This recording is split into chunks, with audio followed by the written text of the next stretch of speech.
Hello everyone, welcome back to part 4 of What If Naruto Could Copy Kekkei Genkai. We left off with the training period beginning.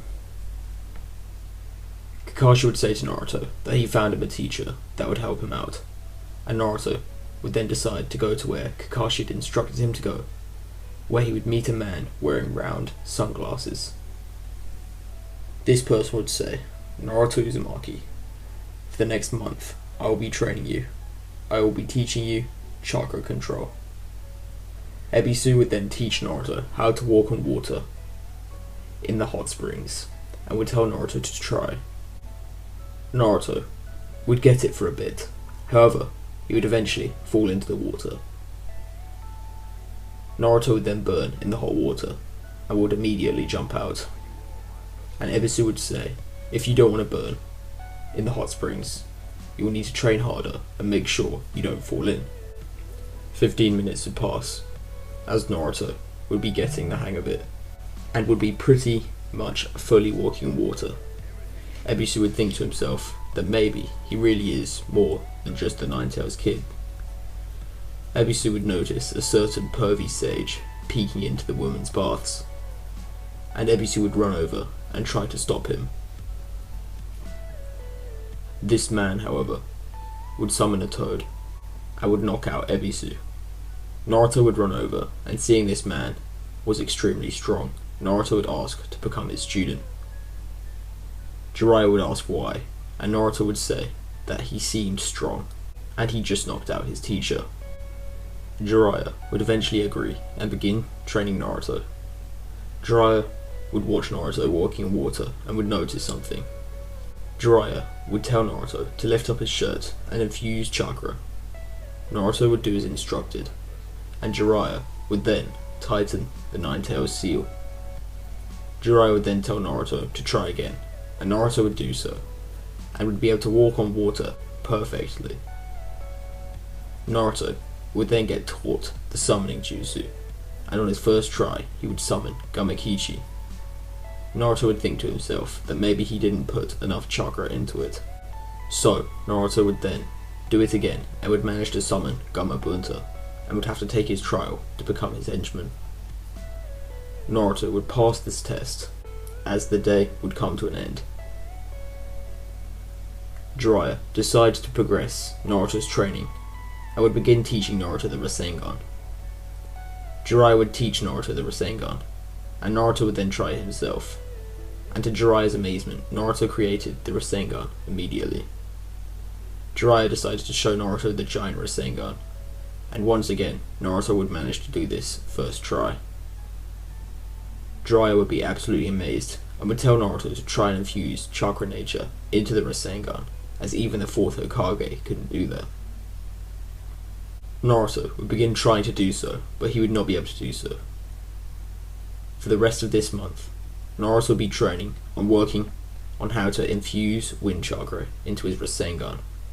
However, he could only add small amounts, so the potency of this attack barely increased. Nonetheless, Jiraiya was very impressed that in only a month Naruto had managed to do this. Naruto had also practiced using his Byakugan and Sharingan abilities and techniques, and Naruto would get ready for the Chunin exams and would say goodbye to Jiraiya.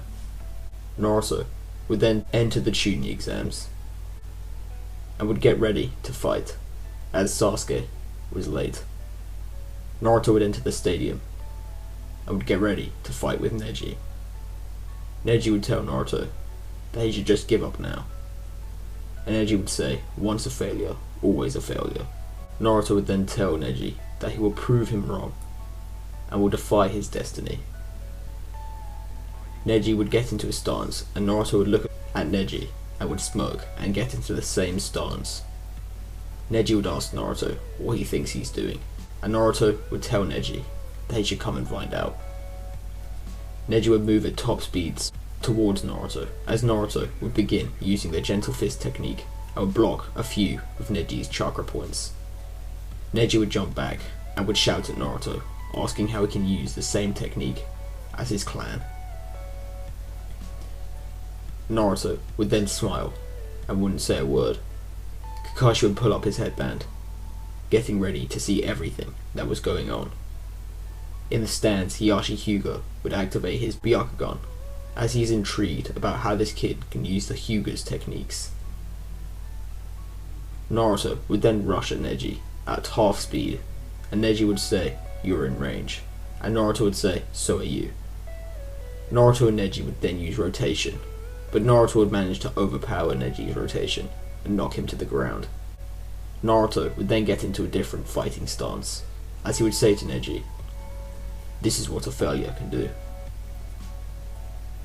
Naruto would then blitz behind Neji, who would try to use rotation. However, Naruto would reappear in front of Neji, and Naruto would create demonic ice mirrors, and would shout from within the mirrors, "This is payback for what you did to Hinata." Hinata, watching this, would be amazed, and also would be happy that Naruto is keeping his promise, and he is doing it for her. Naruto would then blitz in and out of the mirrors, and would slice all over Neji's body, before he could even react. Naruto would then deactivate the mirrors, and they would turn into water. Neji would somehow manage to stand up, and would tell Naruto that he wasn't done. Naruto would then say, with his back still turned to Neji, "Are you sure?" Everyone in the crowd would be silent, and Naruto would then point behind Neji, and Neji would look behind him to see 1,000 water needles just behind him. Neji would then fall to the ground and would be unable to get back up. Naruto would walk over to Neji and would say, "When I become Hokage, I will change the Hyuga's ways."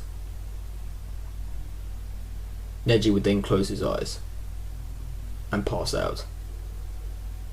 Naruto would then walk up to the stands, where he would be congratulated by Sakura.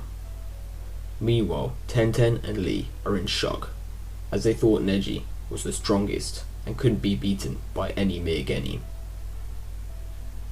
The next match would then begin, and Shikamaru would use his shadow paralysis to try beat Temari.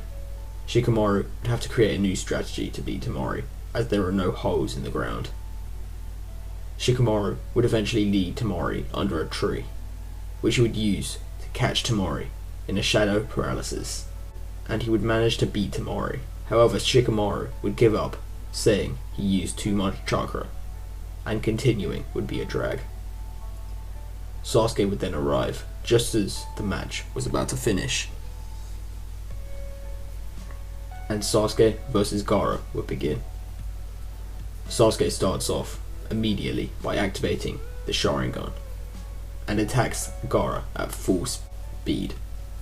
Sasuke has increased his speed to that of 5th Gate Lee, and Sasuke would be running circles around Gaara, and would be punching him left and right. Gaara would be struggling to keep up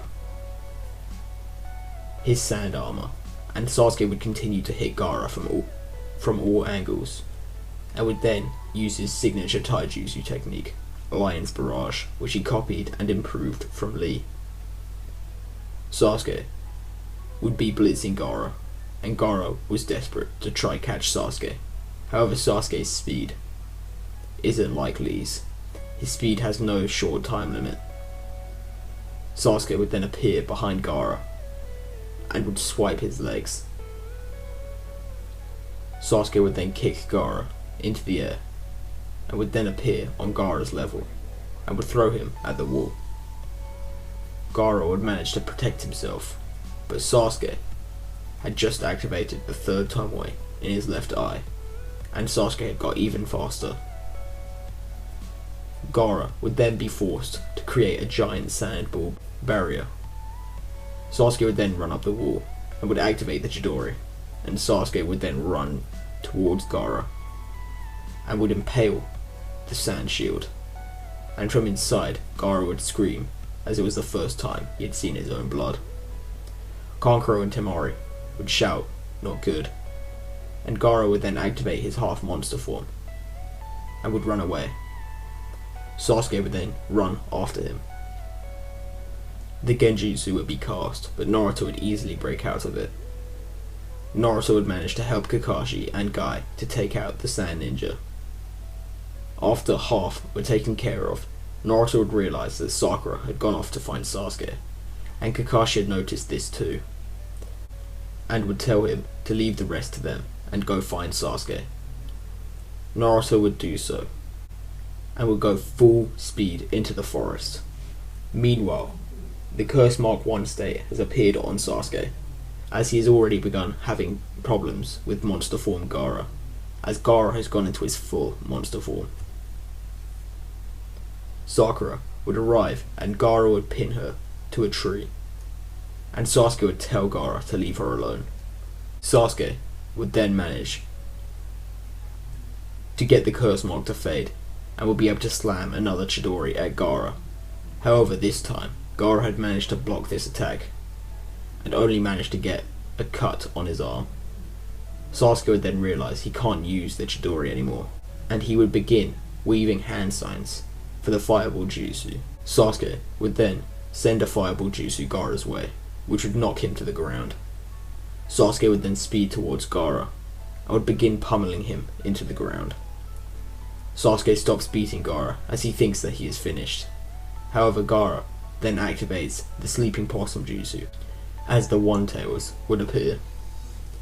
Naruto would arrive to see the curse mark slowly taking over Sasuke's body again. Naruto would tell Sasuke to leave this to him, and to try save Sakura. Sasuke would nod his head, as Naruto had come at the perfect time. Naruto would immediately bite his finger, and use the Summoning Jutsu to summon Gamabunta. Sasuke would look up at this, trying to understand how Naruto is doing this, and how he's progressed so fast. This would annoy Sasuke. Meanwhile, Naruto has finally convinced Gamabunta to help him fight Shikaku. Naruto would say to Gamabunta, "I am glad you did not argue back. Otherwise, I would have had to use a Genjutsu on you, and that's something I would like to avoid doing." Gamabunta would think that Naruto really is a force to be reckoned with, if he can actually put him in a Genjutsu.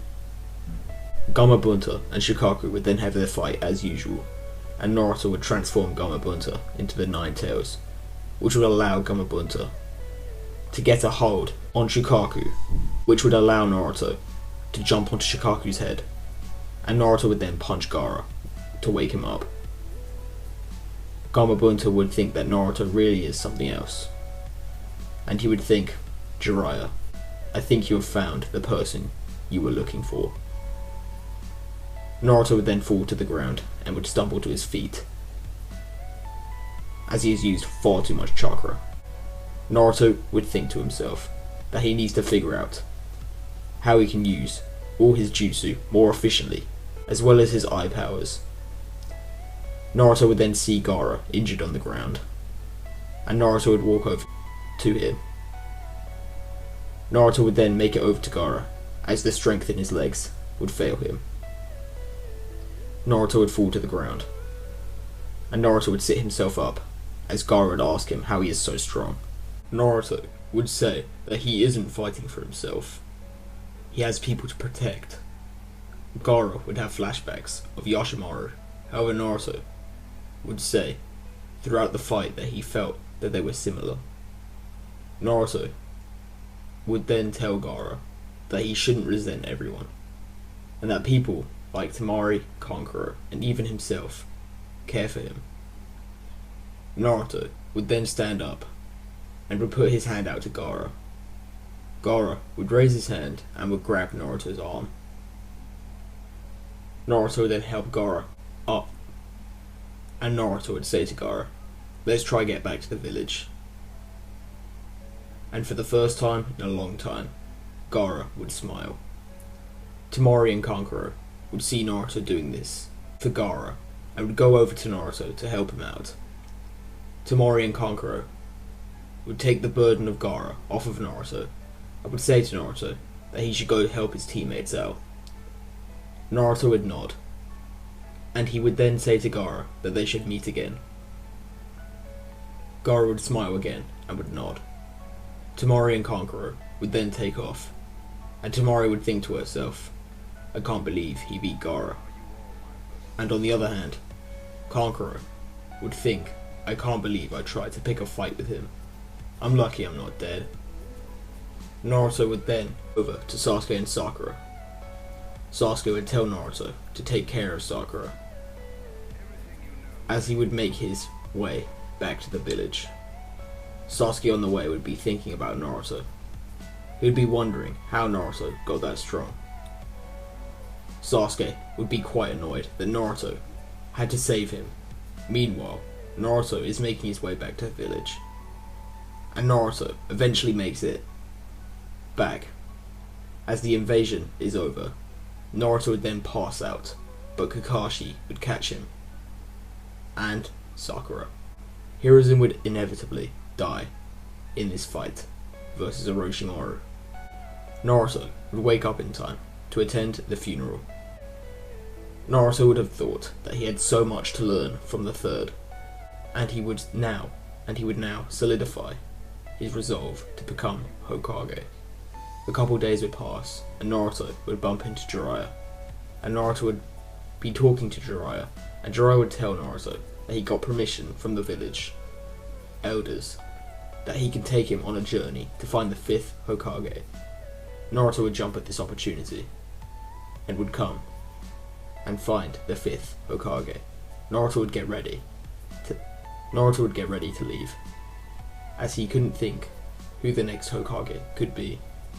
Naruto would then decide to bring a lot of books on many of the Hokage, as well as the Hokage students, so he could maybe figure out who it could be.